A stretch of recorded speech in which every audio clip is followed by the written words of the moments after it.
नमस्कार दोस्तों, स्वागत है आपके अपने यूट्यूब चैनल जीएस ज्ञान एजुकेशन में। दोस्तों, शुरू करते हैं इस पीढ़ी के क्वेश्चन को, आगे के क्वेश्चन को। राष्ट्रपति को उसके पद से हटाने की एकमात्र प्रक्रिया है उसे महाभियोग द्वारा हटाया जा सकता है। जो संविधान के अनुच्छेद 61 में ये कहा गया है कि राष्ट्रपति को महाभियोग द्वारा हटाया जा सकता है। राष्ट्रपति पर महाभियोग लगाने की सूचना दी जाती है 14 दिनों पूर्व राष्ट्रपति को ही दी जाती है। राष्ट्रपति और उपराष्ट्रपति का वेतन है क्रमशः 5 लाख और 4 लाख रुपए। 5 लाख और 4 लाख, इसमें ऊपर नीचे हो सकता है न्यू अपडेट से, तो आप गूगल कर लीजिएगा। तो राष्ट्रपति, उपराष्ट्रपति और राज्यपाल के न्यूनतम आयु सीमा क्या है? तो इसकी न्यूनतम आयु सीमा 35 वर्ष होती है। जो 35 वर्ष से ऊपर होगा वही राष्ट्रपति, उपराष्ट्रपति और राज्यपाल के पद की न्यूनतम आयु उसकी मानी जाएगी। लोकसभा भंग करता है राष्ट्रपति अनुच्छेद 85 के तहत। संविधान के अनुच्छेद 85 के तहत जो है कि राष्ट्रपति भंग करता है लोकसभा को। मृत्यु दंड क्षमा करने का अधिकार जो है राष्ट्रपति को है अनुच्छेद 72 के अनुसार। जो अनुच्छेद 72 है उसके अनुसार राष्ट्रपति को क्षमा जो दिया जाता है, मृत्यु से दंड को क्षमा में परिवर्तित करने का अधिकार राष्ट्रपति के पास होता है। एकमात्र मुख्य न्यायाधीश जिन्होंने राष्ट्रपति के पद पर कार्य किया, एम हिदायतुल्ला। जो एम हिदायतुल्ला जी थे, उन्होंने एकमात्र मुख्य न्यायाधीश थे जिन्होंने राष्ट्रपति के पद पर कार्य किया। राष्ट्रपति के चुनाव में भाग लेते हैं संसद व राज्य के विधानसभाओं के निर्वाचित सदस्य। जो राष्ट्रपति के चुनाव में भाग लेते हैं संसद व लोकसभा के विधानसभाओं के निर्वाचन सदस्य। दोस्तों, ये वीडियो आपको कैसा लग रहा है ज़रूर इसे कमेंट बॉक्स में बताएं और इस चैनल को सब्सक्राइब करें और बेल आइकन को भी प्रेस करें, जिससे कि आपको नए नए टॉपिक पर ऐसे ही रिलेटेड क्वेश्चन मिलते रहें। तो नेक्स्ट क्वेश्चन है, लोकसभा और राज्यसभा में कितने सदस्यों को मनमोनित करने की शक्ति राष्ट्रपति के पास है? तो क्रमशः 2 और एंग्लो इंडियन और 12, यानी कि क्रमशः 2 और 12 है। प्रधानमंत्री, राज्यपाल, महान्यायवादी व उच्च न्यायालय, सर्वोच्च न्यायालय के न्यायाधीशों, मुख्य न्यायाधीश, आयुक्त की नियुक्ति करता है राष्ट्रपति। जो भारत का राष्ट्रपति होता है, प्रधानमंत्री, राज्यपाल, महान्यायवादी, उच्च एवं सर्वोच्च न्यायालय के न्यायाधीशों व मुख्य न्यायाधीशों की नियुक्ति जो करता है वो राष्ट्रपति ही शपथ दिलाता है। योजना आयोग के उपाध्यक्ष की नियुक्ति मंत्रिमंडल करता है। योजना आयोग के उपाध्यक्ष की नियुक्ति मंत्रिमंडल करता है। राष्ट्रपति का चुनाव होता है एकल संक्रमणी प्रणाली के आधार पर। जो राष्ट्रपति का चुनाव होता है वो एकल संक्रमणी प्रणाली के आधार पर होता है। राष्ट्रपति मंत्रियों की नियुक्ति करता है। राष्ट्रपति मंत्रियों की नियुक्ति करता है प्रधानमंत्री के परामर्श पर। प्रधानमंत्री के परामर्श पर नियुक्ति करता है। किसी भी राज्य में राष्ट्रपति शासन अनुच्छेद 356 के तहत की घोषणा करता है। राष्ट्रपति जो किसी भी राज्य में राष्ट्रपति शासन लगता है तो अनुच्छेद 356 के तहत राष्ट्रपति घोषणा करता है। निर्विरोध निर्वाचित राष्ट्रपति, जो निर्विरोध निर्वाचन राष्ट्रपति चुने गए थे, भारत के नीलम संजीव रेड्डी जी थे। इनको निर्विरोध चुना गया था राष्ट्रपति पद के लिए। राष्ट्रपतियों की मृत्यु उनके कार्यकाल के दौरान हुई है तो उनके फर्रुखुद्दीन अली अहमद और जाकिर हुसैन जी थे। राष्ट्रपति के कार्यकाल में ही उनकी मृत्यु हो गई थी। प्रथम कार्यवाहक राष्ट्रपति थे वीवी गिरी जी जो प्रथम कार्यवाहक राष्ट्रपति थे। राष्ट्रपति का चुनाव लड़ने वाली प्रथम महिला उम्मीदवार थी कैप्टन लक्ष्मी सहगल। जो महिला थी राष्ट्रपति का चुनाव लड़ने वाली प्रथम, वो कैप्टन लक्ष्मी सहगल जी थी। भारत की प्रथम महिला राष्ट्रपति थी, तो भारत की प्रथम महिला राष्ट्रपति आप सभी जानते हैं प्रतिभा पाटिल जी थी। दोनों सदनों का अधिवेशन ना चल रहा हो तो अध्यादेश जारी करता है। जब दोनों सदनों में अधिवेशन नहीं चल रहा है तो ये राष्ट्रपति जो है राष्ट्रपति अध्यादेश जारी कर सकते हैं। राष्ट्रपति को पद की शपथ दिलाता है, राष्ट्रपति की पद की शपथ दिलाता है भारत के मुख्य न्यायाधीश, जो सर्वोच्च न्यायालय के मुख्य न्यायाधीश होते हैं वही भारत के राष्ट्रपति की शपथ दिलाते हैं। संसद के संयुक्त अधिवेशन राष्ट्रपति बुलाता है, संसद के संयुक्त अधिवेशन राष्ट्रपति बुलाता है और उसकी अध्यक्षता करता है लोकसभा अध्यक्ष। संयुक्त अधिवेशन में निर्माण किस वर्ष किस आधार पर किए जाते हैं? तो संयुक्त अधिवेशन में निर्णय किस आधार पर किया जाता है? तो बहुमत के आधार पर किया जाता है। राष्ट्रपति और उपराष्ट्रपति का वेतन प्रदान किया जाता है संचित निधि द्वारा, जो भारत की संचित निधि है उसके ही द्वारा राष्ट्रपति और उपराष्ट्रपति के वेतन प्रदान किया जाता है। सर्वप्रथम राष्ट्रपति शासन कब लागू किया गया था? तो ये पंजाब राज्य के 1951 में लागू किया था। अनुच्छेद 356 के तहत भारतीय संविधान के अनुच्छेद 356 के तहत राष्ट्रपति शासन लागू किया जाता है। ये सर्वप्रथम पंजाब राज्य में लागू किया गया था। राष्ट्रपति शासन की न्यूनतम तथा अधिकतम अवधि कितनी है? तो राष्ट्रपति शासन की न्यूनतम अवधि जो है 6 माह से लेकर 3 वर्ष तक हो सकती है। संविधान के किस अनुच्छेद के तहत भारत में एक उपराष्ट्रपति होगा? तो संविधान के इंडियन कॉन्स्टिट्यूशन के अंतर्गत अनुच्छेद 63 के अंतर्गत ये जो है कि एक उपराष्ट्रपति का भारत के में होगा। यदि राष्ट्रपति का पद रिक्त हो जाए तो उसका कार्यभार कौन संभालता है? तो यदि राष्ट्रपति का पद रिक्त हो जाता है, खाली हो जाता है, तो उस समय उपराष्ट्रपति ही इस पद को संभालते हैं। तो नेक्स्ट क्वेश्चन चलते हैं। तो राष्ट्रपति तथा उपराष्ट्रपति के चुनाव संबंधी विवादों को निपटाता है सर्वोच्च न्यायालय।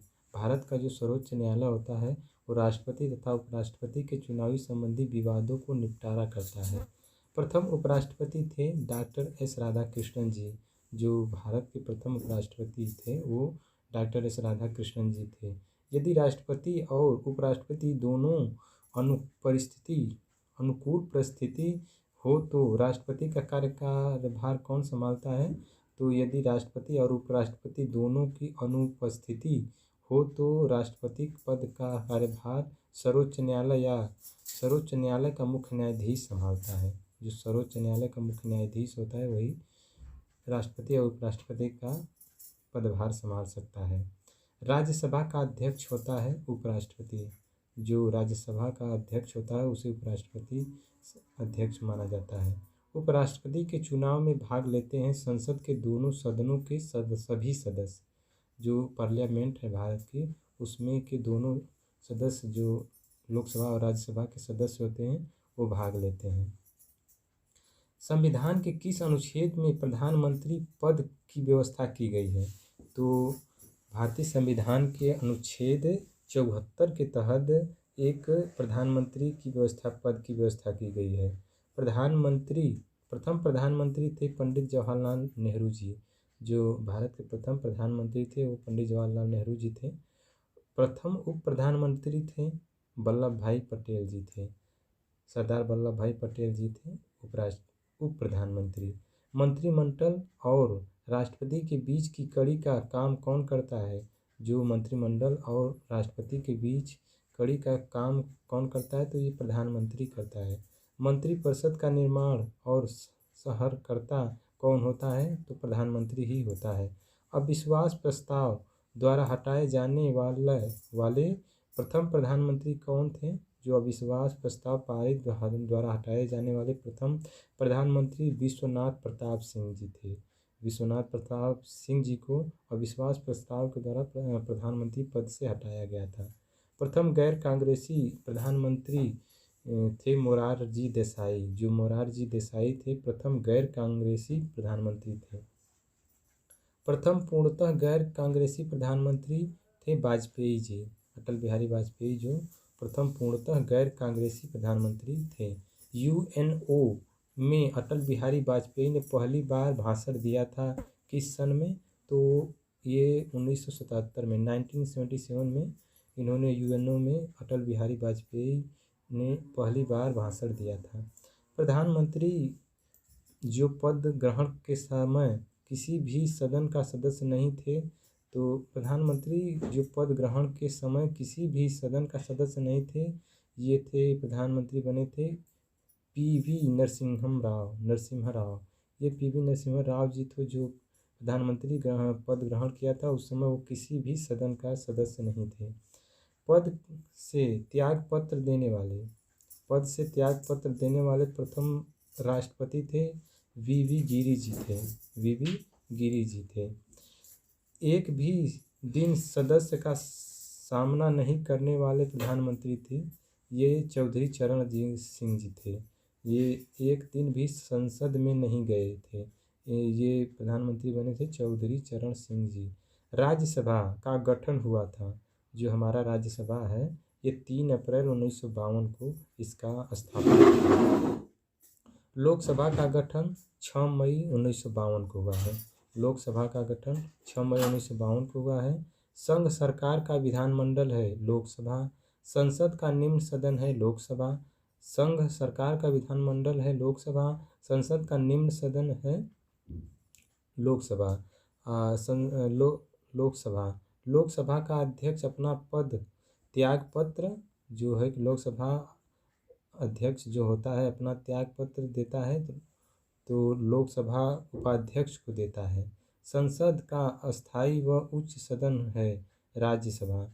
जो राज्यसभा होता है वो अस्थायी सदन है, वो उच्च सदन भी माना जाता है। लोकसभा तथा राज्यसभा में अधिकतम सदस्यता हो सकती है। तो लोकसभा तथा राज्यसभा में अधिकतम सदस्यता हो सकती है क्रमशः 552 से लेकर 220 तक। राज्यसभा के सदस्यों का कार्यकाल 6 वर्ष का होता है। लोकसभा के सदस्यों का कार्यकाल 5 वर्ष होता है। प्रकलन समिति में सदस्य 30 लोकसभा व राज्यसभा के सदस्यों की न्यूनतम आयु होती है क्रमशः 25 वर्ष और 30 वर्ष होती है। लोकसभा की अवधि बढ़ाई जा सकती है संकट काल की स्थिति में। जब देश पर कोई संकट काल आता है उस दौरान ये अवधि बढ़ाई जा सकती है, लोकसभा की अवधि बढ़ाई जा सकती है। पहली बार विपक्ष के दल के नेता को मान्यता दी गई थी। पहली बार विपक्ष दल के नेता को मान्यता दी गई थी तो 1969 में दी गई थी। राज्यसभा तथा लोकसभा के प्रथम विपक्षी नेता थे तो क्रमशः कमलापति त्रिपाठी जी तथा राम सुभगजीत सिंह थे। संघीय मंत्रिपरिषद अपने आचरण के अनुसार उत्तरदायी होता है लोकसभा के प्रति। जो संघीय मंत्रिपरिषद अपने आचरण के लिए उत्तरदायी होता है लोकसभा के प्रति। लोकसभा के कार्यवाही चलने के लिए कुल संख्या का होना चाहिए 1/10 उपस्थित होना चाहिए, जो 1/10 होना अनिवार्य माना जाता है। नेक्स्ट क्वेश्चन है, राज्यसभा के सदस्यों का चुनाव होता है। जो राज्यसभा के सदस्यों का चुनाव होता है एकल संक्रमणी पद्धति द्वारा होता है। प्रथम लोकसभा अध्यक्ष थे जीवी मावलंकर जी थे। राज्यसभा के कितने सदस्य प्रति 2 वर्ष पश्चात सेवानिवृत्त हो जाते हैं? तो 1/3 सदस्य। राज्यसभा के कितने सदस्य प्रति 2 वर्ष पश्चात सेवानिवृत्त हो जाते हैं? तो 1/3 सदस्य सेवानिवृत्त यानी कि रिटायर्ड हो जाते हैं। राज्यसभा की पहली महिला महासचिव थी वी.एस. रामादेवी जी थे। जो ये पहली महिला थे वी.एस. रामादेवी जी। लोकसभा और राज्यसभा में सर्वाधिक प्रतिनिधि किस राज्य से आते हैं? यानी कि जो लोकसभा और राज्यसभा के सर्वाधिक प्रतिनिधि किस राज्य से आते हैं? तो ये उत्तर प्रदेश के लोकसभा विधानसभा में प्रतिनिधि आते हैं। वित्त मंत्री द्वारा वार्षिक बजट किस सदन में पेश किया जाता है? तो जो बजट पेश किया जाता है ये सबसे पहले लोकसभा सदन में पेश किया जाता है। दंड संहिता की धारा 302 संबंधित है हत्या से। जो 300 धारा आईपीसी की धारा 302 संबंधित है, ये हत्या से है। धन विधेयक परिभाषित है अनुच्छेद 110 में। वित्त विधेयक परिभाषित है अनुच्छेद 112 में। कोई विधेयक धन विधेयक है या नहीं इसका निर्णय करता है लोकसभा अध्यक्ष। कोई विधेयक धन विधेयक है या नहीं इसका निर्णय लोकसभा अध्यक्ष करते हैं। धन विधेयक को राज्यसभा विचारार्थ अपने पास रख सकती है केवल 14 दिन तक। जो धन विधेयक को राज्यसभा विचारार्थ अपने पास रख सकती है केवल 14 दिन तक।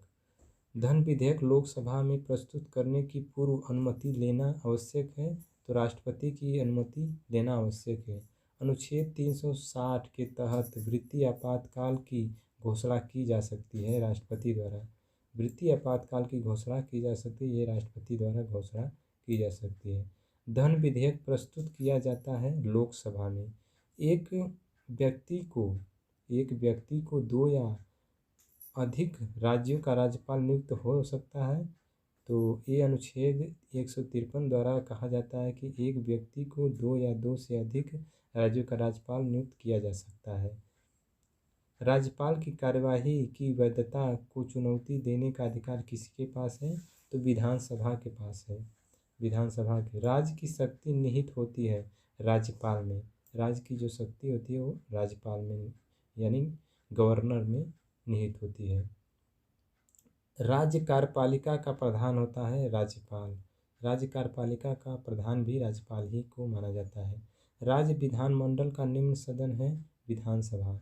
राज्य विधानमंडल का अस्थायी व उच्च सदन कहलाता है विधान परिषद। जैसे कि केंद्र में राज्यसभा को उच्च सदन माना जाता है, उसी प्रकार विधान परिषद को राज्य में माना जाता है। विधानसभा में राज्यपाल कितने आंग्ल भारतीय सदस्यों को मनमोनित कर सकता है? तो ये केवल एक को ही मनमोनित कर सकता है। विधानसभा की न्यूनतम तथा अधिकतम सदस्यता संख्या होती है क्रमशः 60 व 500 होती है। विधानसभा की न्यूनतम तथा अधिकतम संख्या 60 तथा 500 होती है। विधान परिषद के कितने सदस्य राज्यपाल द्वारा मनमोनित किया जाता है? तो 1/6 सदस्य। राज्य मंत्रिमंडल सामूहिक रूप से किसके प्रति उत्तरदायी होता है? तो विधानसभा के प्रति उत्तरदायी होता है।